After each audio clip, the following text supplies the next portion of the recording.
ಇವತ್ತು ಬೆಳಗಾವಿದಿಂದ 12 ಕಿಲೋಮೀಟರ್ ದೂರ ಕಾಪ್ತಿ ಗುಡ್ದಾಗ ಹುಂಚೇವರಿ ಅನ್ನೋ ಗುಡಿಗೆ ಬಂದೇನಿ. ಈ ಗುಡಿದ ಸೌಂದರ್ಯತೆಯನ್ನ ನೋಡಬಹುದು ವೀಕ್ಷಕರೇ. ಇಲ್ಲಿ ನೋಡ್ರಿ, ಗುಡಿ ಬಾಜುಕ ನೀರ ಹರಿಯಾತೈತಿ. ಮತ್ತು ಇಲ್ಲಿ ನೋಡ್ಬೋದು ನೀವು ಗುಡಿ ಐತಿ. ಗುಡಿದ ಜೊತೆಗೆ ಇದೊಂದು ಮಠ ಸಹನೂ ಐತಿ.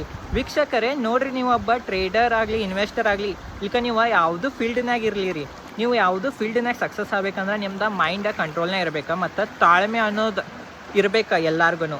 ಯಾವಾಗ ನಿಮಗೆ ತಾಳ್ಮೆ ಅನ್ನೋದು ಬರ್ತೈತಿ ಮತ್ತು ನಿಮ್ದು ಮೈಂಡ್ ಯಾವಾಗ ಕಂಟ್ರೋಲ್ ಹಿಡಿತೈತಲ್ಲ ರೀ, ಅವಾಗ ನೀವು ಯಾವುದು ಫೀಲ್ಡ್ನಾಗ ಬಿಡ್ರಿ ಜೀವನ್ಯಾಗ ಸಕ್ಸಸ್ ಸಿಗ್ತೈತಿ ನಿಮಗೆ. ಅನಾನ ವೀಕ್ಷಕರೇ ನೋಡ್ಬೋದು, ನಾ ಇವತ್ತು ಗುಡಿಗೆ ಬಂದೇನಿ.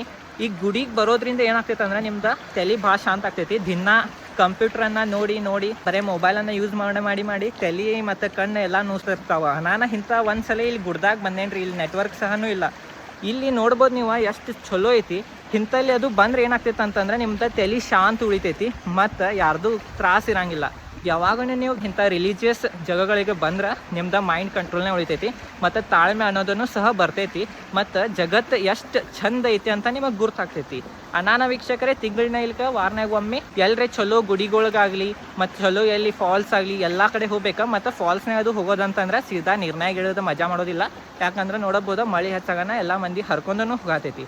ಅನಾನ ವೀಕ್ಷಕರೇ, ಗುಡಿಗಳ್ಗೆ ಅದು ಹೋಗ್ರಿ ಅಂದ್ರೆ ನೀವು ಟ್ರೇಡಿಂಗ್ನಾಗಲಿ ಇನ್ವೆಸ್ಟಿಂಗ್ ಆಗಲಿ ಸಕ್ಸಸ್ ಸಿಕ್ಕೇ ಸಿಗ್ತೈತಿ. ಬಟ್ ನೀವು ಲೈಫ್ನಾಗೂ ಸಕ್ಸಸ್ ಆಗ್ತೀರಿ. ತಿಳಿತ್ರಿ.